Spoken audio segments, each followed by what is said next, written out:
Welcome to the Deadlifts and Pizza podcast, where we discuss no BS fitness and nutrition. We're your hosts. I'm Laura. And I'm Jamie. Let's get into it. What'd you eat today? Right, today I had a shake for breakfast because I'm still on, I'm supposed to have a shake for breakfast on this gut protocol. Yeah. And it's morning. It's 10:30 in the morning, so you've really only had probably not a whole lot. It's 11:30 here, but yeah. I had a shake for breakfast, with the normal stuff. I had to use, I'm not supposed to have whey, so I used bone broth protein. I can have a vegan protein. Bone broth wasn't on the list, but that's what I'm choosing. Well, it's not a complete protein, so you're not going to be able to utilize it. Oh, no. I know. None of it matters. No. There's still some leucine in there. It's fine. It's fine. Yeah. And then I don't really need to put collagen in there, That's true. And I had, all the other stuff in there, like banana, berries, chia seeds. I can have chia seeds again. Almond milk, kale. Yeah. Cool. I've been putting like beets and stuff in there sometimes, or avocado sometimes. Yeah, because I got the CSA, so I freeze them and then I put in there. And beets are really good for like all the like the nitrates and things for like your endurance and other stuff. Like there's all these. I love beets in general. Like I love beets. Yeah, you ever like they have beet beets. powder for like yeah. Anyway, and then I usually use the greens for it too. Mm-hmm. And then I had raspberries for a snack. That's all you had today? Yes, and I am starving. I would think you'd be hungry because I'm hungry and I've eaten more than that. I've eaten that much more than that. I also had a shake. That's been my go-to. I've been having a smoothie like every morning. But the thing is, I only ever want a smoothie if it's warm outside. So as soon as it gets cold outside, I cannot handle, because I get so cold when I drink a smoothie. I have to like put on a hoodie, even if it's like 100 degrees outside. My whole body gets cold. So I can't do it in the winter. So I don't know, but I've been on such a roll because I make these bags and I like, people always, you'll see online like, oh, smoothie packs, and you just dump it. And I'm like, whatever. It's smoothie so easy to make. You just grab the things and throw it in the blender. But I just did it randomly. And it's so easy. It takes me 2 seconds. Like granted, everything is so easy to pull together, but it literally shaves off like multiple handfuls of minutes when I just grab this bag and I dump it in, and then I have a little container with my supplements already pre-mixed, and I dump that in, and like I'm done. It's so fast. Wow. So I've been in that rhythm. Yeah. I'm too lazy to make the package. I'd rather just do it one at a time. See, that's the thing about laziness is that you're actually working harder doing it every day, because I won't be consistent in making the packages. Like I won't. So I'm not going to do it. What I do, because I'm not either, but what I do is on Monday, this has happened just organically the last 3 weeks, is on Monday morning when I go, I'm like, oh, I don't have any smoothie bags because I didn't prep. I make my smoothie and I set out 4 other bags. And while I'm making my smoothie, I just add the same ingredients to the bags. And I put the bags in a plastic cup with it like looped over the lid. And then I just zip those up and put them in the freezer. And then every other morning, it's so mindless. See, I think if this kind of goes into something I wanted to talk about today, which is funny, but I think I would be more interested in that if I had a hard time. Like, I'm like, I don't make smoothies because it's just such a pain in the ass. And this is my way of making sure I do it. But I do it anyway, and it's fine. And I know it's never like, I have to do this again this morning, like it's not a big deal. So I think for me, it's just like, but if that works great for you, then good for you. Oh, good for you. If that works for you, that's lovely. Yeah. Whatever, man. It would work for you too. I don't have trouble I don't want to either.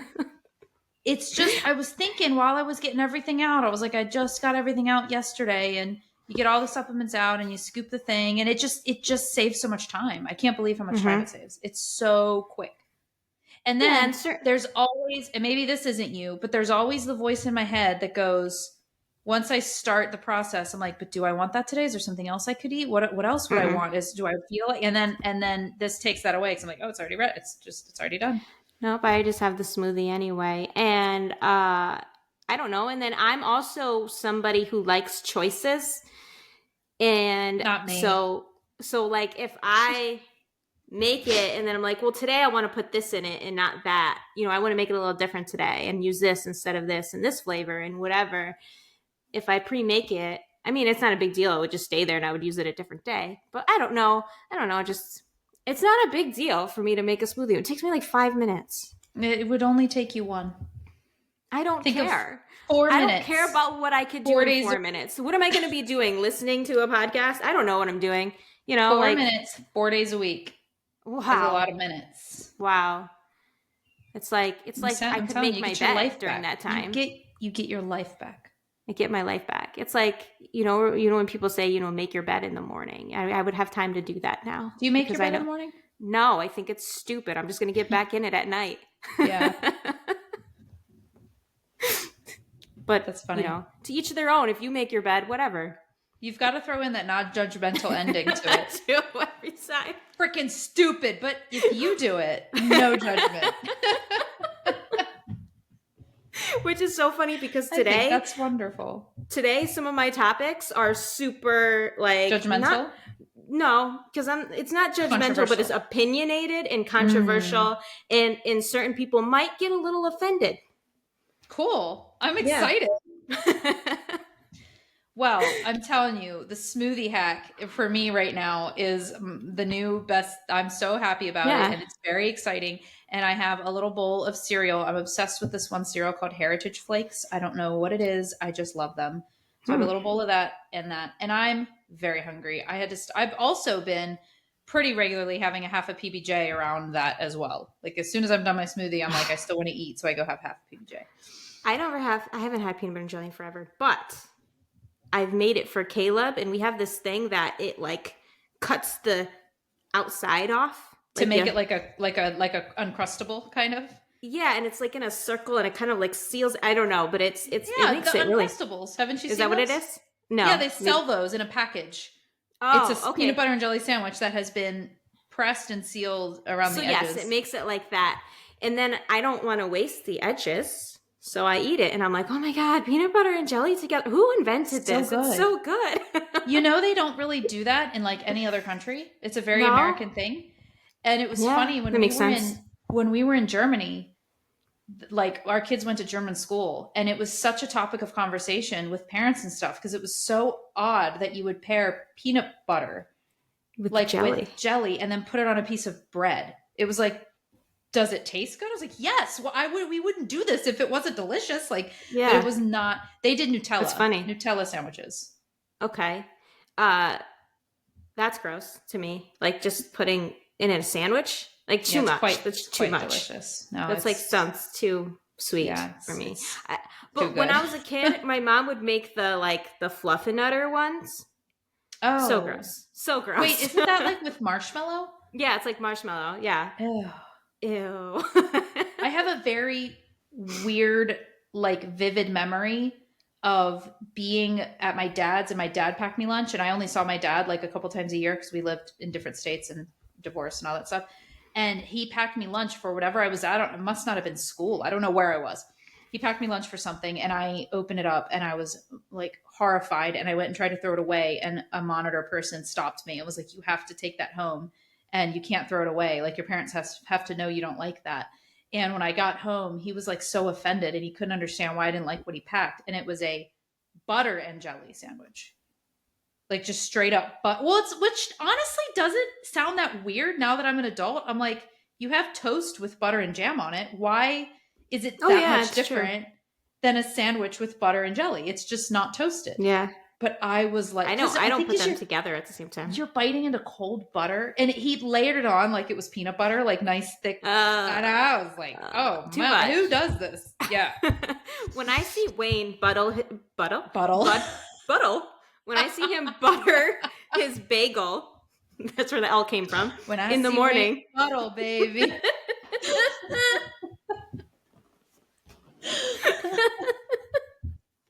Anyway, buttering bagels.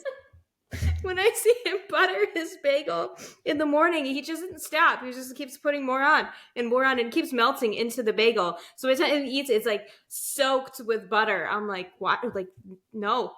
Oh What God. are you doing? Yeah. I like measure out. I usually have between 5 and 7 grams of butter when I butter something. Okay. That's like the highest I've gone is like 10, but 7's usually. How many? Like, I don't know what that is because I just do it. I do it in volume normally. So like I just guess. So it'll be like a tablespoon. I know what that looks like. Yeah, I think 5 grams of butter is like a teaspoon of butter. Okay, so it's not a lot. It's normally like 30-ish grams of calories. It's usually okay, like so it's like it's a little calories. over a teaspoon or a little under a teaspoon then, yeah. Yeah. So, but it's easy to weigh. I mean, when people say that using a scale is like so like no, it's the easiest thing ever. Like I literally just put it on the scale and then put the butter on and it tells me how much is there. What's the word I'm looking for when everything's like so detailed? But anyway, what's annoying about weighing everything is tracking it, not the weighing part. The weighing part can be very educational if you don't worry about the tracking part.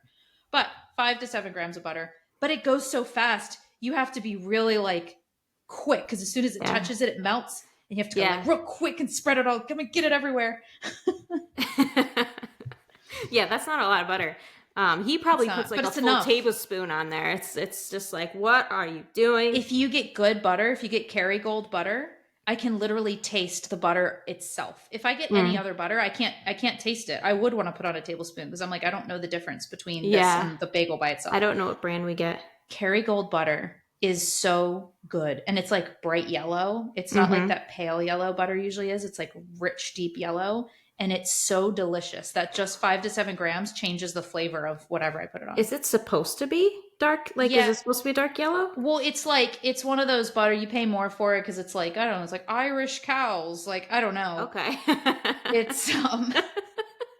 It's definitely, it's kind of like eggs. You know when you get like fresh eggs like from a chicken and they're that's orange? different because the yolk is supposed to be like that bright color, but butter's from milk and cream. Like it's. But I think it's the way, like, because milk and cream could be similar, like the richness or how watered down it is or how like. Yeah. I don't know if the milk is from a non-nutrient dense cow. You know what I mean? Yeah. Like I'm sure I'm just saying it's richness white, of the cream. So I don't know why it would be yellow. Just like cheese. Why is cheese sometimes like orange and sometimes white? That is probably a different answer than why butter. Because butter's never white. It's like a very pale yellow. Yeah, it is. Yeah, you're right. So it is yellow. It's just the richness of the yellow. Did you ever make butter in school where you had to like shake stuff? And I made ice cream. Oh, cool. Well, I did that as a teacher. If you put the ingredients in a bag and then put that bag inside of another bag and that other bag has rock salt and ice and you shake the crap out of it, then the mini bag on the inside literally turns to ice cream. Interesting. Yeah, it's a really fun thing to do with kids. Fitness. This is related. Ice cream and the richness of the butter color is all related. Because if you buy... This is like our oats conversation. Like they're like, these people are dummies. It matters because if you buy the rich Kerrygold butter, even though it's more expensive, a smaller amount of it goes so much further. So it ends up lasting longer. That makes sense. And because you consume less calories. Because those special Irish cows, they're just... They are. Maybe they're Dutch. Oh my God. Irish sounds like it could be correct. Kerrygold. But can you hear me typing? It sounded... It's made with milk from grass-fed cows. Is that all? No, they're from Europe. Irish butter. The true taste of Kerrygold. It's Irish. Irish butter. Yes. Cool. Important. The grass really is greener over here. That's their motto. It's really good. Anyway, thank you for telling me about your food this morning. Yeah, what did you say you had? A smoothie. And a smoothie? So that's what is the conversation. Okay. So what's lunch? Quickly go through what you're eating today. What's your lunch? Lunch? Because my diet is very boring right now. So lunch is going to be like health thing. A shit ton of chicken. Yeah. And then squash. Uh-huh. And peas. Squash like zucchini or squash like butternut? Butternut squash. Oh, okay. Yeah. All right. And olive oil. And that is it. And then dinner? And then dinner, I haven't figured it out yet, but I will when I get there. And when you have a snack in between lunch and dinner? Yes. I'm definitely going to have some watermelon. I have some peppers, some bell peppers that I'm going to cut up. I have a whole bunch of them. Get my vitamin C in. That sounds nice. That sounds very healthy. It's super healthy, but I need more calories. I need to find calories somewhere because it's not enough. Peanut butter. Have you seen that? It's like a reel or something, and the kid has a jar of Nutella in front of him, and and his dad says to spell it, and he's like Nutella, and the dad's like, "What's that spell?" And he goes, "Peanut butter." No. Very funny. No. My lunch, because I know you want to know. I do. I didn't ask, but I do. We got an awesome grill, by the way, and this has to do with this because have you seen those ones that are just like a cast iron skillet? Is it one of the Brook? It's like a Blackstone. Blackstone, that's what it is. But it's the Sam's Club like version, like Maker's Mark or whatever. You have a Blackstone. We have a Blackstone, it's awesome. Because it's a giant cast iron skillet. Everything I want to cook, if you just put it on there, it all cooks on the same pan. Wayne made chicken on there last night. That's what I'm going to have for lunch, is the leftovers. And it was so good. And he made, I don't even like fish. He made tilapia on there the other day. I was like, this is like my favorite thing. I don't know. I think everything just tastes amazing to me right now because I'm not. That's true. Eating like.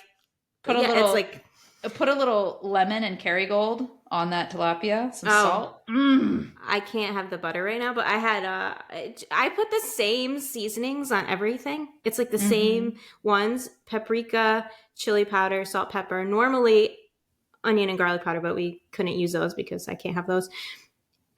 Cumin, and that's it. And it tastes good on everything, like all the meats. I mean, yeah. But on Sunday my husband threw a whole pack of chicken thighs just with we have seasoning things from Kinder's. We have all these great blends we use. And then I just literally chopped up white potatoes, sweet potatoes, onions, mushrooms, Brussels sprouts. I threw them all in my chopper. Even the Brussels sprouts, those choppers that you just bang and they chop into a bowl. I was throwing everything into that, even the Brussels sprouts. And I was like, throw this entire bowl on that grill. And we just have a giant container of these mixed vegetables and chicken in the fridge. Awesome. I'm like, I'm eating that every day. Awesome. And then dinner, I'm making a shrimp stir fry. And I was kind to myself this week. I just bought pre-packaged vegetables. It's literally called stir fry blend. Usually I'm like, okay, what vegetables do I need for a stir fry? I need to buy the sugar snap peas. I need to buy the broccoli because I hold myself to these ridiculous standards. I was like, where's the pre-blends? Like, let me go get that. And it even has teriyaki sauce already in it, pre-packaged. Yeah. I was like, perfect. Oh, okay. Cool. Yeah, I don't usually do the pre-blends for things like that because I like it a little crispier and it's a little less crispy. But sometimes they're not frozen. They're fresh. Oh, they're fresh. Yeah, it's fresh. So it's just more expensive that way. Yeah, exactly. But again, I was kind to myself. Yeah. I love this food talk, but I am, as we're talking, do you ever feel hungry and it's legit hunger where you just feel empty and you feel it it's driving you nuts. Your mouth is legit watering into my stomach. It's like your stomach's growling, but not really. But I can feel it through my whole. I don't know how to explain it, but that's when I know I'm really hungry, and that's how I feel right now. Yeah. Okay. Because I didn't eat enough, and I just went to the gym. You went to the gym? I went to the gym this morning. I did. How was that? It was good. There's people at the gym. There's people there. How was that part? I didn't do too much there. I only did. So I decided I'm going to start going to, so I was talking to you about this the other day, right? And this is actually my next topic. I decided to go to the gym, but just do some of the exercises and not all of the exercises. So the things that I can't do at home and things that I want, like the leg press isn't in my workout, but I want to do the leg press. So I switched out one of the exercises for that, leg extension, leg curl, those kinds of things. Other than that, I mean, I have a Planet Fitness here, so they don't have everything I need anyway. I don't think they have like a hack squat machine or anything like that. but I didn't really look. I think next time I'm going to explore a little bit because everything's different since the last time I've been there because I don't go there very often. But yeah, there were people there, and the one machine, I feel like an idiot because I never go, so I don't know how to set up some of these machines, right? So I'm using the leg curl machine, the ones you sit in, right? Not the ones where you lay down, and I am like, I feel like I'm just too short for this. It's not working. Yeah. Like, I feel so awkward that I had to like move up, and I'm looking all weird. I'm like, people are laughing at me right now. You can adjust right? it. And I there's like 4 things that you can adjust. Like, so I adjusted like 3 of them, but I missed the other one, and I didn't see that one. The most important and one, that probably. was the one that I couldn't like. Is that the one that swings that your ankles kind of go on, or like your calves go on that can swing forward? It's like the most important one when you're short. Yeah, it was like, okay, so I don't know, but it was the one where you can make it go down and a little close. I don't know. You can make it a little go closer because I was like, I need to move up. I can't reach. Mm-hmm. I feel like an idiot. So yeah, that's funny. This is why I don't go places because I'm just. You think, oh yeah, she's a trainer. She knows what she's doing. That's what people thought when they saw me. Anyway, no, it wasn't bad. But I was thinking about it yesterday when we were talking about it because I told you I was going to go and just do a couple things. And you're like, why don't you do your entire workout there? If you're just going to go there, why don't you do the whole thing? And I was like, because I know me and I know I won't be consistent because there's people there. It's people. There's people. Then there's some days like, cut your workout short. No, I probably just wouldn't go. You know. You thought if you didn't do your planned workout at like 5:30 in the morning and then waited until you went to the gym, you might actually change your mind and not go to the gym. In which case, you would have missed out on your whole workout. Yeah, and then had to do it at night or something or whatever. Where in this way, there's only a couple things I have to do there. There's only a little interaction with people, mm-hmm. right? So it's just easy. Did you enjoy it? Yeah, it was fine. It wasn't like, well, that was so much fun. Yeah. But also wasn't, horrible. But anyway, that made me think of like, because I'm like, I know what works for me, is that I think a lot of people try to fit themselves in these boxes of what they think is expected of them, and they think that everything has to be a certain way or whatever. And the only reason I'm consistent is because I found ways to help me be consistent, right? I'm not like special or anything like that. The only reason I don't miss a workout is because I found ways to, like, if I had to do my workouts at nighttime and I didn't wake up early in the morning to do them, I would probably be less consistent with it, right? Like I am almost, it's almost insane how consistent I am because I rarely ever miss a workout. So the thing, like if I didn't do those leg exercises today, I probably would have just did it Saturday morning, right? Because I have no problem getting up and doing my workout in the morning. Other people, they might be horrible at getting up first thing in the morning and doing the workout, because I understand like waking up at like 5:30 and then having to work out first thing would be challenging for some people. They just wouldn't get out of bed, right? So I think everyone needs to find what works best for them. Same thing with food, right? Because I like to eat all day long, Jaime. I just want food. It's funny. Remember how you texted me and you were like, what are your topics for today? And I was like, I had one and I wrote it down and I don't remember. So I'll figure something out. You reminded me, it was literally 5. It's like so good. It was an Instagram post I made. And I was like, this is a great podcast topic. It was like 5 eating habits that women think are bad, but are actually really normal, and like how to lean into it. That's like, that was like what it was. I was like, oh my gosh, I have it all written down. Yeah. And that was the other thing I was going to say too. Like where you say, I think it's bad. Like, I think people get mad at themselves for not being able to do certain things. But it's not all about willpower. It's not all there's. I don't like when people say it's not discipline, because it is discipline. There is discipline involved in everything, but it's not just discipline. There's other things too. There's an amount of practicality of like, if you're stopping to have to think about it, it's like every single day you're less like, even the smoothie example is actually a good example. Like that little bit of space in between me and making the smoothie of starting to ask like, well, should I, is there something else? Were all these things? that thought that once that seed is there, that can lead to just like doing something completely off. But if you've got it already ready, you've got a system that already is implanted. It doesn't matter, when it is or where it is or how it's done, but it has to work for you in your life. And then it's so much easier to do it because then you're just pressing play on a routine. Yeah. You're not having to stop and think about it every time. Yeah, that's what I was saying. That runs into what I was saying. Because for me, I'm like, I'm already consistent with this, but if I wasn't, yeah. Anyway, and then I can give you a small example for me too with like food. We let Caleb choose a snack from the store every week, right? So he chose Sun Chips the other day, and Wayne put them on top of the fridge.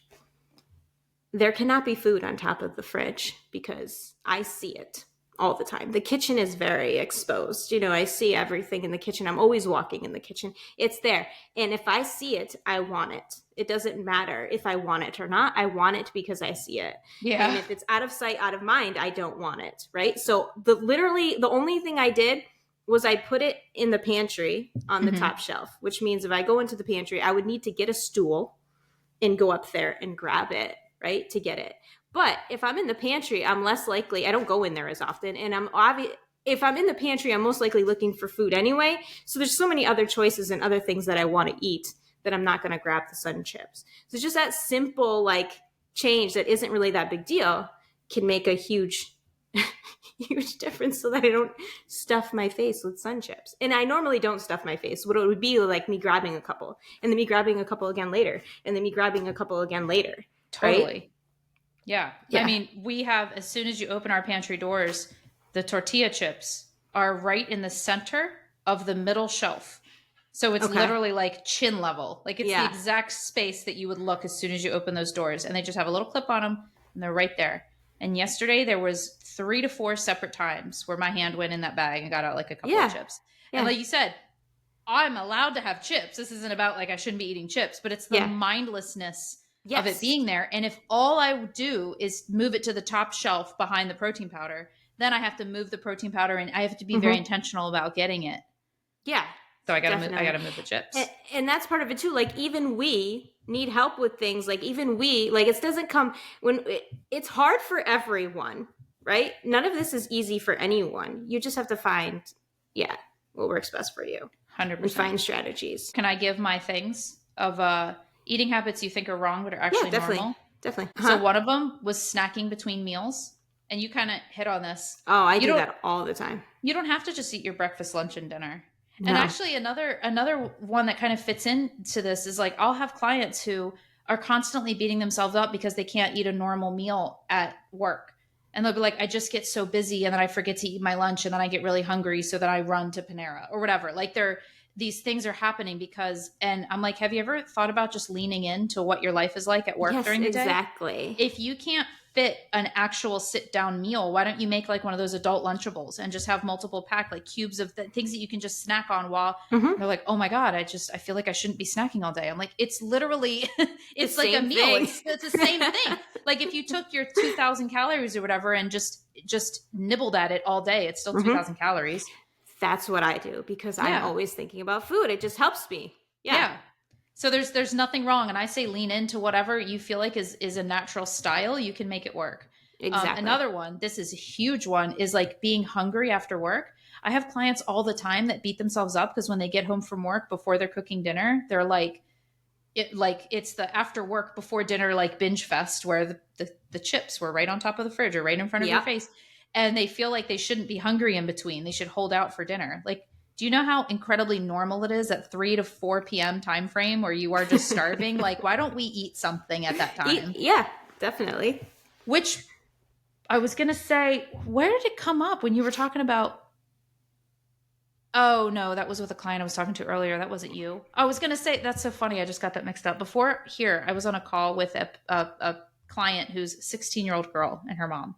So the work is for the 16-year-old girl. But obviously I have to work with the mom because she's 16, but she's a dancer, a competitive dancer, and so health, fitness, all that good stuff. But one of the things she does is she'll go to dance literally every night for 4 hours. Like it's insane the amount she dances. So she was like, sometimes I don't eat dinner and the other girls have snacks and stuff, but I just don't get hungry. I'm like focusing on dance. And so that was, but she gets home at like 3 to 4 and then she goes to dance in the evenings. and she's like trying to have a snack that'll hold her off, but then she forgets to eat dinner. So one of the things I was going to tell her, because this is what we're doing in our life, is to talk about leaning in, is like eating dinner at like 3:30, 4. Mm-hmm. Yeah, which is, I'm like, eat dinner early, eat dinner before you go, and then have snacks like after. Or the adult Lunchable. I told her that idea too. Yeah. So this fits into what I was saying earlier. Yeah. Definitely. See? Yep. See? Connected. Yes. My third one was like having chocolate or sweets or something like after meals or before bed. People beat themselves up about that all the time. Like, oh, but I just really wanted this like piece of chocolate and I had it. Now I feel bad about it. And you'll even see articles online. Have you ever seen them where they're like, if you crave something sweet after a meal, then you're probably deficient in like XYZ. Oh yeah, that's such BS. Shut the fuck up. It is very normal, actually. I would say it's like evolutionary to like want something sweet, and it's okay. Yeah. And I would say that I have a little something sweet after like every meal. And sometimes it's fruit, like cold watermelon, like really does it for me. But a little piece of chocolate too. Like there's totally, you can build that, and you should build that into your day and stop feeling bad about it. Another one is eating more on some days and less on others. People will be like, oh, I was really hungry today, and they feel bad for overeating. But then on other days they barely eat. And that's totally normal. That's totally normal. And that's okay. And you can lean into that. You don't have to eat the same amount every day. Yeah. And the last one I put is not liking salad. Because this is something I hear people are always like, well, I don't like salads, or I don't like cold veggies, or like, you don't have to like salads to be healthy. Like there's so many other ways you can eat vegetables or other things that you can eat to get in those nutrients. You don't have to be eating salad. I would try to eat vegetables, but you don't have to eat them in that specific way. Right. So are there some vegetables we like? Let's identify those. You know what else is interesting about vegetables in general though? Is vegetable is a culinary term. It's not a botanical term. So in botanical sense, there's only roots, stems, leaves, and fruit. Those are the parts of a plant. And so what we consider vegetables are usually the roots, stems, or leaves, but also there's a lot of fruits we consider vegetables. Yeah, like tomatoes and peppers. And So in terms of, I think about this in terms of kids, when my kids go through phases of being really picky, and it's like, well, they have to eat the vegetables. It's like, really, they just have to eat plants. Yeah. So what parts of a plant are we eating? Whether we classify them as vegetables or not, are they eating parts of a plant? Like they eat strawberries and blueberries, and those are so much more rich in nutrients than maybe like green beans are. So just because green beans are green, do they have to eat the green beans? Why can't they have strawberries? Right? Yeah. And if you think of it more that way, it releases a lot of the pressure, actually. Yeah, definitely. My kids, Juliana doesn't eat a lot of peas. That's it. Peas. Good fiber. She loves berries. Hey, there you go. She loves berries. She loves watermelon. She loves apples. So she eats fruit. Yeah. But there's certain vegetables my son will not eat. He's very weird about certain vegetables. Yeah. And when I broke that down to them, that there's really just roots, stems, leaves, and fruit, and there's no really such thing as vegetables in terms of like botanical sense, then we realized that he just has an aversion to leaves. it's anything that's a leaf. He's like, I don't like leaves. So he'll say now, like, I don't like leaves. I'll eat some stems. Funny. Roots are good. Fruit's good, but I don't like leaves. And I don't like fruits when they're cooked. Like, he loves peppers, but he doesn't like them when they're cooked. Anyway. Yeah, and then the last point I had on that too was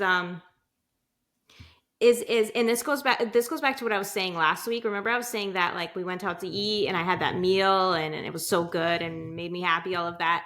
Is the mindless eating, like you were saying, that's when there's a problem and we need to try to fix it. But that doesn't mean that certain food is like, if I'm going to eat a bunch of like M&Ms, it's probably not going to make me that happy. You know, it's probably not going to really do much for me. So I'm not going to really do that often. And that's what we should that's what we should try to limit. That's what we should try to limit as much as possible. Like that doesn't mean that certain food should be off limits. If it's making you happy, if it's doing something positive for you in that moment, then that's fine. If it's not, then why do it? Yeah. But also there's the obvious pull of like, we're talking about sun chips and tortilla chips, is like, there's probably multiple foods. I mean, red peppers, cucumbers, chips. There's so many things that if it was already cut up and accessible and in front of me, I would reach for it. But there's very few things from that list that would then I'd be craving to go back and reach for more. And it's those, like, I would not have a problem going back for peppers, but I wouldn't necessarily like be yearning for it. Whereas like sun chips and tortilla chips, there's those highly processed, highly palatable foods that your taste buds or your mouth is literally like wanting more of. Yeah. And when they're right there in front of you, and it's like a double whammy. Definitely. Speaking of sun chips, let's talk about football. So, the connection. Can we not talk about football? No, we're not going to talk about football. Okay. But this week of football, this last weekend of football, amazing. So many good games, so many close games. But anyway, football, what comes along with football is food. Food. That's not where I was going, but it does come along with food. But comes along with me listening to lots of podcasts and other things about football. Oh. Right? And on one of them, I remember telling you, we've done this before on the podcast, where they have Overreaction Monday. Yeah. Or sometimes Overreaction Tuesday. So that's what this is going to be, Overreaction Tuesday. And it's usually an overreaction. Something will happen over the weekend, and then one guy will give a bunch of overreactions to what happened. Like, so it might be like, say this team was really good last year, right? This is only the first week of football. So let's say this team was really good last year and they made the playoffs, maybe even made to the Super Bowl or whatever. And then this first week they looked atrocious. Like an overreaction might be, they're not even going to make the playoffs this year. So that would be like an overreaction. In fitness, it's a little harder because there's not things that are like trending topics that are like, this just happened, so I'm having an overreaction to it. So it's more like a hot take Tuesday. But I like it reminds me of doing that. Okay. So we're going to call them overreactions or hot takes or controversial opinions that most people would say, no, you're wrong. So you're probably going to disagree with me a lot on some of these. But the way that you're going to phrase these things is going to be intentionally exaggerating. Oh, yes. Yeah. What did you think I was going to say? I thought you were going to say, knowing you're going to be like, but blah, blah, blah, blah, blah. Because I always preface everything with something else of like, but in your case. No. You're going to purposely. So even if it was like, peanut butter has a lot of calories, like that's true. And you agree with it. But you might, and that instead on a Hot Take Tuesday, be like, peanut butter makes you fat. Yes. So you're purposefully going to do that. Kind of, but no. That would be a good way of doing it. You agree with all of these things? I agree with these things. So everything you're saying, even with the exaggerated spin, you agree with them? I do. Okay. So you're going to present it and then I just respond? I might present it and give a little bit more context. Okay. But actually, I'll present it. You can say, and then I'll give you my context. Okay. What if I don't want to say, can I say other things? No. How many do you? You can only say reaction aloud. How many do you have? I have 5, but we don't have to do all of them. 5. Okay. I just wanted to prepare my brain. I don't want you to be like, okay, we're done. And I'm like, oh, what? We're done. But anyway, sometimes I do that in my mind and you don't know it. Okay, that's fine. Okay, this is going to offend some people. Okay. Health at every size is bullshit.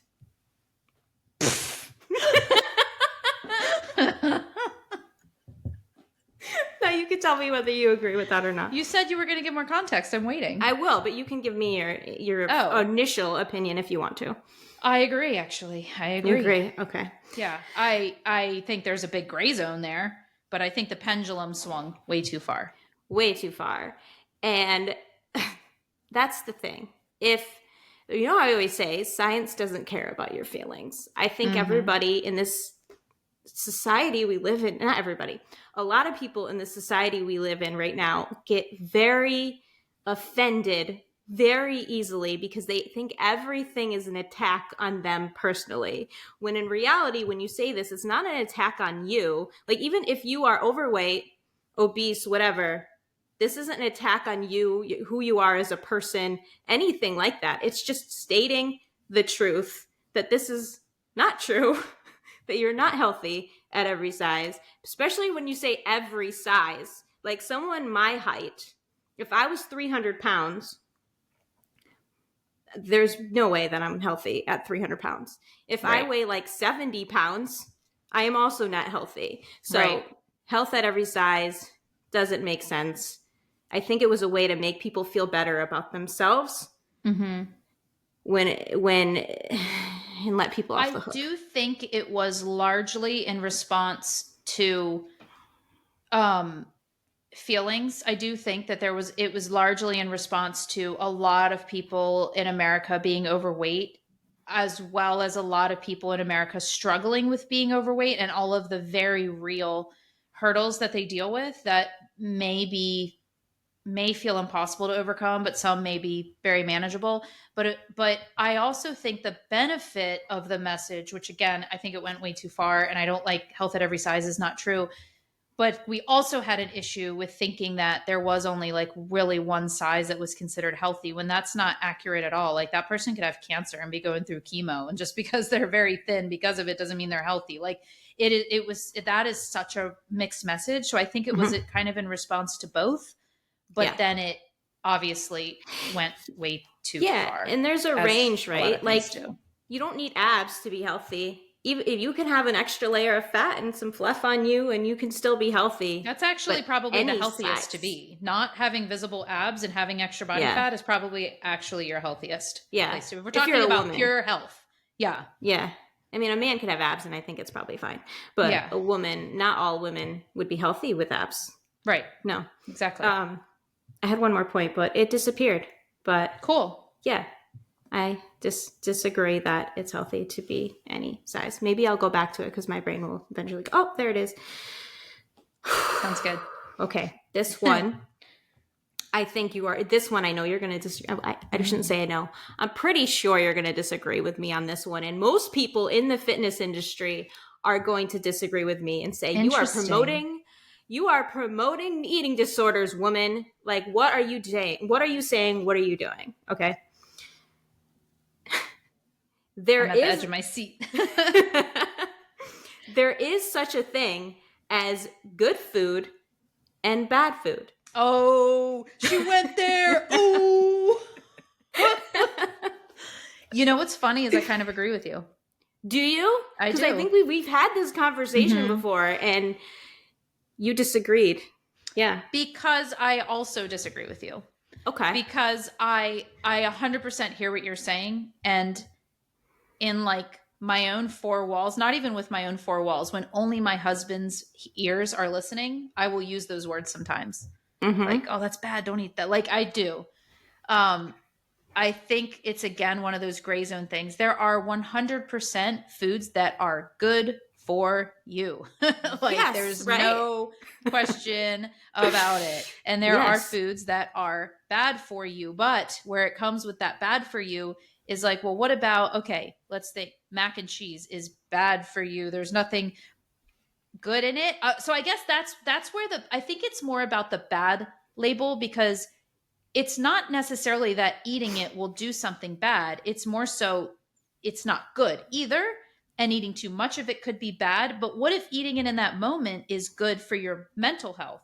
But then on the flip side, eating good food isn't necessarily good for your mental health. Well, I guess, it could be. I don't know. I think that there's variation and gray zone here. I think that the good and bad, and people being like, there are no good and bad foods, every food is neutral. I actually don't agree with that. Good. I'm glad you're coming around to my side a little bit. That's nice. But I still don't prefer to use those words. I wouldn't be like Doritos are bad. I wouldn't naturally use those words. I think that using those words can proliferate a mindset that a lot of us had when we were in our teens and 20s that I don't want to. There's different ways to look at it, but I also don't think that all food is neutral. Yeah. So the way I see it is there are good and bad foods, but it's individualized to you and it's individualized to what the moment that you're in, right? So like if you are mindlessly eating, like we were saying before, and there's a food, let's say there's a food that you can't control yourself around, that might be a bad food for you to consume, right? For me particularly, there are certain foods that, like if I eat foods that are heavily fried in oil, like deep fried or have a lot of oil in them, it makes me feel like crap. To me, that is a bad food because it's literally hurting me. Like I probably should avoid that food, right? Because it's not making me feel good. Now, there are certain foods, like you said, that's making you happy that certain people might think as a bad food. but it might not be a bad food if it's making you happy in that particular moment. So I agree with you that shouldn't be labeled as a bad food. It's probably not it shouldn't be labeled as a good food. It should be just more like neither. There's a spectrum. It's not like every food is going to fall into one of these categories. But that's I do feel like a food I do feel like a food that is hurting you, or if you have an intolerance to, or something like that, is a food that should be avoided and is technically a bad food. Yeah, it's funny because you always hear everywhere there's no good and bad foods, but yet those same people are not changing their language around the word good. You'll still hear people say, oh, that's so good for you, or oh, that's good. Yeah. It's only the word bad. And then when we think, well, why? And it comes back to like feelings and stuff again. And it's like, we want to, and I think that deserves to be honored and talked about. But I also think we have to like relax a little bit and be practical about how we're using that word. Because it's really not about the words good and bad. It's about the word bad. Yeah. And I get it. I understand. Like you should, like, I think part of the reason too is when people think that they're eating a bad food, they think they're being bad. I'm doing something bad because I'm eating this bad food. And I don't think you should think of yourself as bad, but there are certain foods that are negative. Yeah. I mean, this is maybe an exaggeration, but when people drink too much or smoke cigarettes, we'll say that's bad for you. Yeah. It's something about fitness, nutrition, and your body that is so tied in for people on how they identify and their self-worth, that any words we use to talk about fitness and health and nutrition, automatically they're associating with this is how my self-worth and my sense of self and all of that stuff. And that's the tie we need to break. Yeah, that's true. That should be what we work on fixing for people, instead of like, well, we need to label it this way so that we don't hurt people's feelings. Well, right. But nuance and context. Okay. Remember, just a random topic. Do you remember? Do you remember when I worked for you and you wanted to... Don't embarrass me. No. Well, I don't think it'll embarrass you. It's more about me and me as a person. Canceling the podcast. Remember when you could cut it out if you don't like me to say this. Stop. I'm just kidding. Go ahead. I'm just kidding. Do you remember? And this is the thing. Like when I worked for Jaime, I mean, you can see on this podcast with this, what I'm doing right now, I'm a very opinionated person. I have a lot of opinions, right? But when I worked for Jaime, I just kind of went along with whatever she wanted because she's the boss and I just wanted to do whatever she wanted to make her happy. And because the other thing about Laura is that not many people get to see the opinionated side of her because she masks it because she wants to be... I don't want to offend people. I hate You don't want to offend people. You want to be likable and you want to go with the flow and you don't want to cause a stir. But if you actually just... You don't even have to. I was going to say you just kind of tap that. No, you don't have to tap it. You got to take like, what are those things they break ice with? You got to take one of those. Pick? You like an ice pick. You got to slam that shit into the ice. And then once it breaks, you're like, oh, that's Laura. Yeah. So now that I don't work for you anymore, I'm a little bit more opinionated. But I would just go along with whatever she wanted, and I was like, I'm going to be the best employee I can be for you, right? But one time she was like, okay, guys, she had another trainer working for her too. I'm going to start promoting myself as a body neutral trainer. And hold on. I didn't say I'm going to. I said, here's this idea I have. Yes. And what do you think? Yes, that's true. Continue. That's how you said it. Thank you. And there's nothing wrong with that whatsoever. I actually agree with that. What's the word? I don't know. Like where it comes from, like the philosophy of it? The sentiment of that, whatever. I agree because it's about thinking about not what your body looks like what it can do and all of the other stuff, right? And it's less about your size and all of that. I agree with that. I love that. But I hate labels. So I was like, I'm not doing that. I am not. I refuse. I refuse. I will do lots of things, but I can't. I have to be authentic, and I can't get up there and say I'm a body neutral coach. It would hurt me inside to say those things. to say those things because it's in there's like I don't judge anyone else for actually I might. Yeah, I feel like you've got to a little. I might be like, oh. This is something I think about. Doesn't having an opinion on something automatically equal judgment for the opposing opinion? No. Doesn't it? It has to. No. Because people will be like, I really believe this, but I don't judge you for thinking that. And I'm like, well, you do, because you judge it to be incorrect or wrong because you chose a different thing. So you had to compare those things in your mind and choose this one. Therefore, you're judging the other one. No, judging would be me disapproving of what you're doing or thinking a specific thing about you because you believe that thing. That's true. It's me. I can think you're wrong, but it's not judgment. Yeah. Okay, continue. Right? This is a whole other thing. So anyway, that was just, words. That was stop just and overanalyze words, but go ahead. That was just when I think of judgment, that's what I think of. Like me thinking specific things about you. I think you're dumb because of that. Yes. Yeah. Like, okay. Yeah. Anyway, I just thought that was funny because it makes me laugh to think because it's just not me as a person and it's fine. It's if you want to say it, right? I remember that because that was around when Sohee Lee, your favorite influencer. Oh, love her. I legit love her. Laura has a love-hate relationship with Sohee Lee. There's something about her feel good. Maybe it's because she was the one that came out and was like body neutral certified, like personal trainer. She's the one that would say stuff like that. Yep. Yeah, and you just there's something about that feel good shit that rubs you wrong. It just feels so like you're placating to a specific. It doesn't feel genuine. It feels like you are trying to please certain people, and I don't know how to explain it. It doesn't. It's also so again. I agree with you. I like the sentiment, obviously, but that should be implied. It should be implied that we're body neutral. So by labeling yourself a body neutral trainer, what are you implying about everybody else? You know what I mean?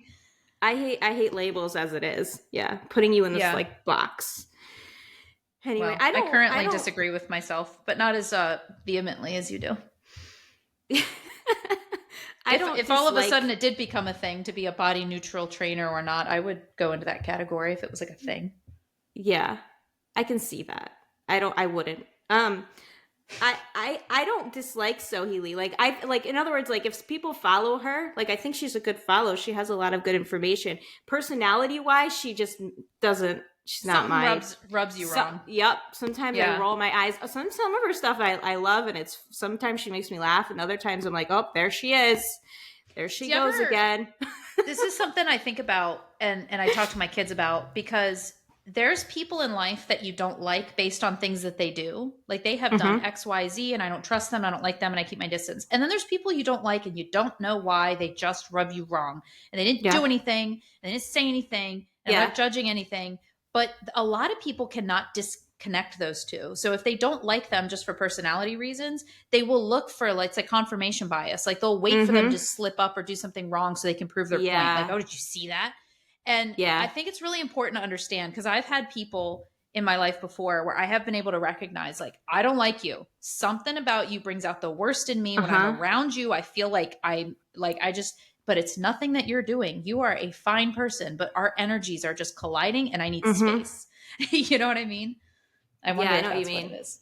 Yeah. Yeah. Like she would be, I don't dislike her as a person because I don't know her. Yeah. But I can see what you're saying. Yeah. I actually think she's probably a very nice person. It's just. Oh yeah. You can't, I mean, her and Ben are the sweetest people. Sometimes though, like her old videos, she seemed so judgmental in the other direction. It was just like by being not judgmental, she was almost judgmental in a different way. I don't know how to explain it. I think that that's accurate because you'll have people like even talking about the health at every size movement. The whole point of that was to open the door for more people to feel accepted. But yet when people got too into that, it turned into judgment against people that didn't agree with it or didn't whatever. Exactly. Yeah. Yes. I felt like a lot of her old videos were like that. So I haven't watched a lot of her newer ones recently, but I think she got better as time. There was like, I followed her when I first started and she was great. And then there was a period like when I was working for you that I was like, and now she seems better again. Yeah. Anyway, let's go to the next one. Okay. We're never going to finish these because anyway. There's only 2 more. 3. Oh. This one will be quick. Most people are not too busy to work out. They just don't prioritize it. No, I 100% agree with that. Right? Definitely. 100%. But it goes in with what you said earlier about making it work for you. A workout doesn't have to be an hour-long thing. Like you have to make it, but there is 100% time. And that whole thing about like everybody has the same 24 hours in the day is obviously bullshit.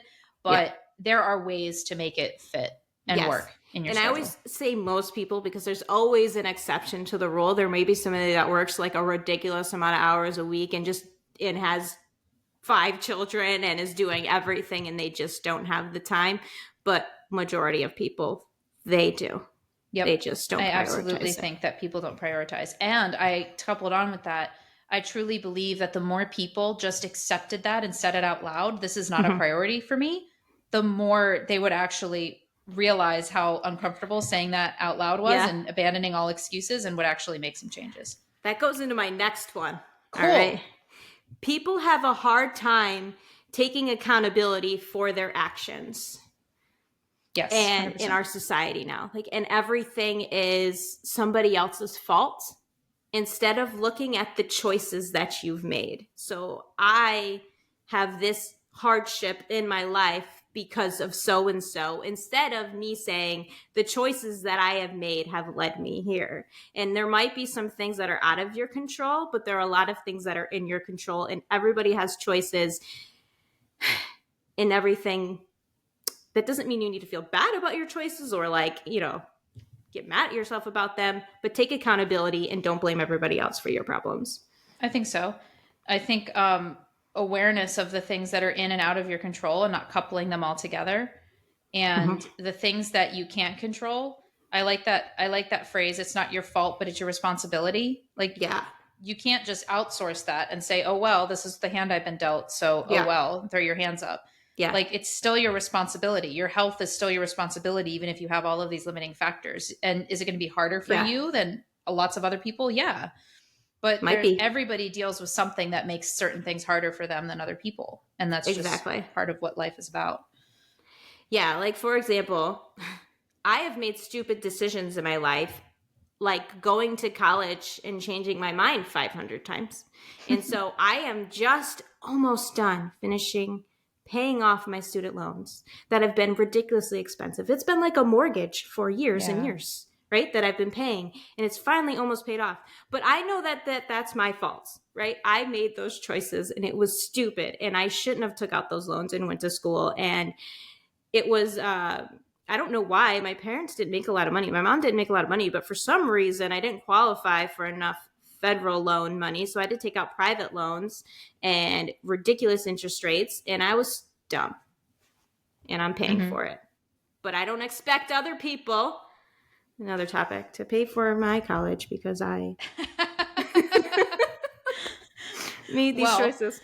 What I was going to take that to is some people will blame their parents for, well, I was always told I needed to go to college and they didn't see the real me, and now I'm this, that, and the other. And I saw a reel the other day, and I don't remember how it was phrased because the way they phrased it was perfect, but it was something about if you're in your mid-30s with a mortgage and a couple of kids, then you are beyond the point where you can blame your parents for anything.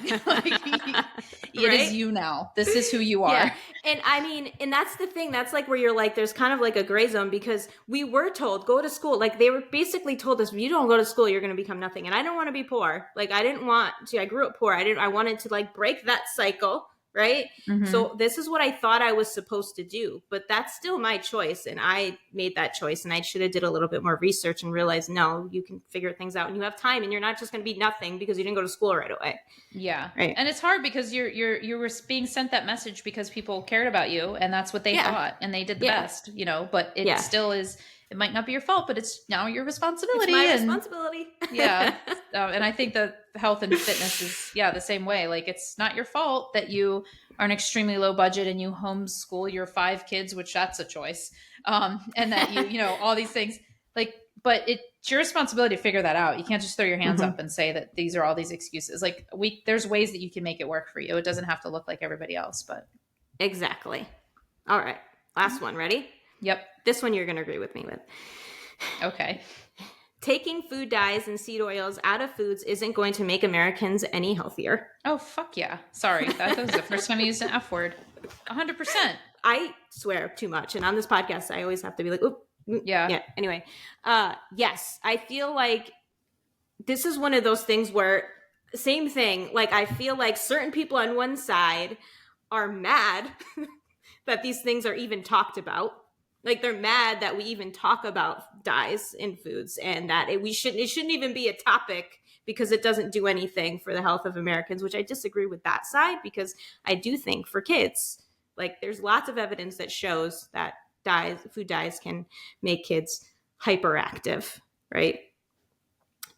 And if it's doing that, what is it doing to their little brains? I don't know, right?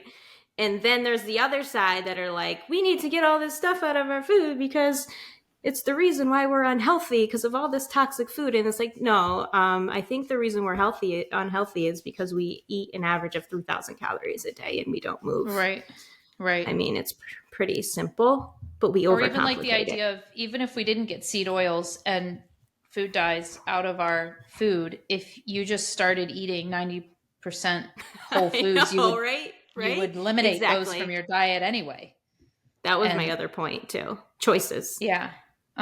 Choices. Things are choices. Now, granted, they put red dye in fish food, salmon food, so that they'll be more pink. Did you know that? Yeah. So like, there's still things that even if eating whole foods, you're going to run into things, but you will have massively improved the health of, it's going to be minimal compared to, you know, like you said, the protective properties of the foods that you're eating as well. Yeah. I guess the theme of this podcast is choices. You have choices. I like choices. So do I. I also like choices. You said you didn't earlier. I know. I was joking. It was a sarcastic joke. I thought you were serious because you were like, I don't want choices when I'm making my smoothie. You seemed very ready to get off the topic of food, so I didn't elaborate. But since you brought it up, I was going to elaborate and say that, of course, choices, but it's more, you're talking more like variety. So I made a choice of the smoothie I want to commit to every day. That was my choice. Like, right. But you're talking about not like being able to like switch it up on a dime, or like having that like variety. So I also like choices. I chose what I wanted to do. And I never choose anything different with my smoothie because I found a recipe I like that's delicious and I never mess with it. Okay. Makes sense. But that's my choice. Still a choice.